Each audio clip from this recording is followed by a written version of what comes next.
আমি কাটা কম্পাস। হ্যাঁ, ঠিকই ধরছো। আমি জ্যামিতি বক্সের কোনায় পড়ে থাকা নিরীহ একটা যন্ত্র আমি। আমার চাকরি ছিল বৃত্ত আঁকা, জ্যামিতিতে দারুণ অবদান রাখা।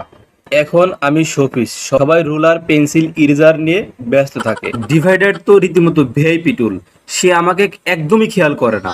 একবার দেখি এক ছাত্র আমাকে দিয়ে পেঁপে খোঁচাচ্ছে। আমি কি পেঁপে কাটার চাকু? আমাকে দিয়ে পেঁপে কাটবি? আমি এখন বৃত্তের রাজা থেকে ফলের ফকির। আমাকে দিয়ে মানুষ এখন নখ খোঁচায়, দাঁত পরিষ্কার করে, কোনো কিছু ছিদ্র করার দরকার হলে আমাকে ইউজ করে।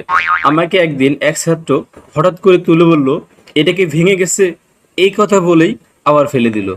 আমার তো তখন আত্মসম্মান বোধে লেগেই গেল। আমি এর তীব্র প্রতিবাদ জানাচ্ছি। ভাবছি একটা নতুন সংগঠন তৈরি করব, যার নাম হবে জ্যামিতিক অবহেলিত সংগঠন। আমি হব প্রেসিডেন্ট আর স্কেল হবে ভাইস প্রেসিডেন্ট, আর ওই পুচকে প্রোটেক্টরকে বানাবো সাংগঠনিক সম্পাদক। সেদিন তোমরা বুঝবা আমি কাটা কম্পাসের কি পাওয়ার। আমার পাওয়ার দেখার জন্য তোমরা সবাই অপেক্ষা করো।